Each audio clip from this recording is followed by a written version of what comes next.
Shalom, selamat siang dan salam sejahtera untuk kita semua. Saya Florentina Mary Miranda dengan NIM 23101076. Di sini saya akan kembali membuat video untuk merespon pertemuan yang kedua dalam mata kuliah Sejarah Gereja Indonesia. Nah, dalam pertemuan yang pertama kita sudah membahas apa itu tentang pengantar sejarah gereja, tentang sejarah dan lain sebagainya. Pada pertemuan kedua kali ini saya mendapat pengetahuan baru tentang bagaimana masuknya agama Katolik ke Nusantara.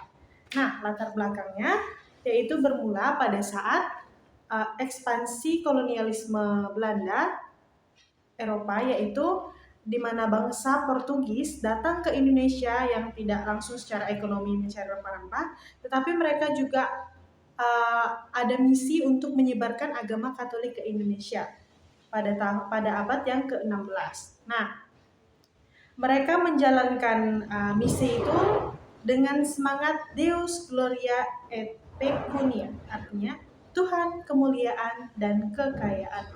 Nah, pada tahun 1511, Portugis itu menaklukkan Malaka, sehingga Malaka itu dijadikan pusat perdagangan, di mana pusat perdagangan itu juga mulailah tersebarnya agama Katolik di Asia Tenggara, termasuklah Indonesia.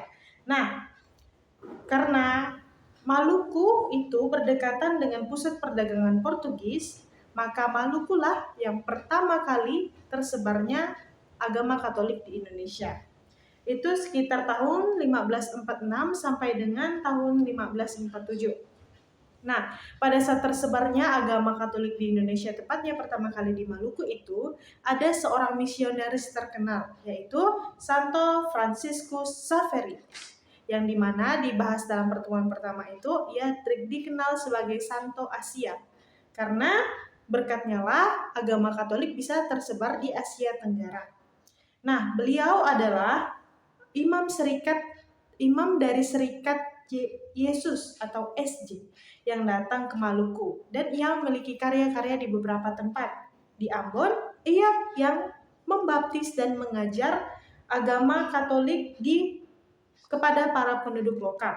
Terus kedua yaitu di Ternate, di mana beliau berusaha untuk mengkristenkan penduduk di sana walaupun banyak tantangan. Contohnya itu ada tantangan dari Kesultanan Ternate yang beragama Islam. Selanjutnya itu di Morotai. Nah, berkat beliau terbangunlah komunitas yang cukup besar, komunitas Katolik yang cukup besar.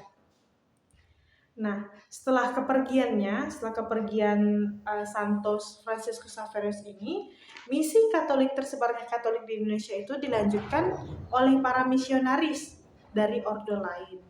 Nah, ordo-ordo tersebut terutama oleh ordo Dominikan dan Yesuit. Nah, pasti tentunya ketika kita menyebarkan atau mengenalkan Yesus kepada orang banyak itu mendapat tantangan. Contohnya, pada awal abad ke-17 itu, para misionaris juga mengalami beberapa tantangan yang cukup besar. Contohnya dengan kedatangan VOC yang dibawa oleh Belanda, di mana mereka menguasai wilayah Nusantara dan berusaha menggantikan pengaruh Portugis, di mana Portugis kan tadi membawa agama Katolik, sedangkan mereka VOC itu menyebarkan agama Protestan. Nah, terjadilah beberapa tantangan di situ. Nah, peristiwa penting yang perlu kita ketahui yaitu pada tahun 1605, di mana VOC itu merebut Ambon. Tadi kita ketahui bahwa Ambon itu tempat di mana Santo Franciscus Xaverius tadi mulai mengajar dan membaptis penduduk lokal di sana.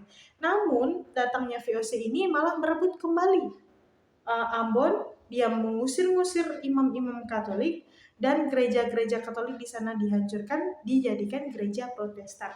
Yang kedua itu 1613, tahun 1613, di mana Belanda menguasai Solo dan mendesak umat Katolik menjadi jemaat Protestan.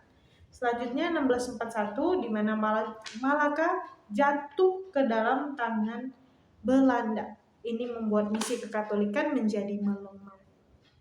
Namun, perlu kita ketahui bersama, walaupun banyak tantangan yang dihadapi oleh kaum beriman seperti kita pada masa itu, ada beberapa yang umat kita yang tetap setia dan bertahan pada imannya. Contohnya itu di Flores, Larantuka, Timor, Maluku Tenggara. Nah, Larantuka itu perlu kita tahu tepatnya di Flores Timur. Nah, berkat pelindungan dari raja-raja lokal yang sudah menerima ajaran agama Katolik, sehingga Larantuka itu sampai sekarang dikenal sebagai pusat Katolik tertua di Indonesia.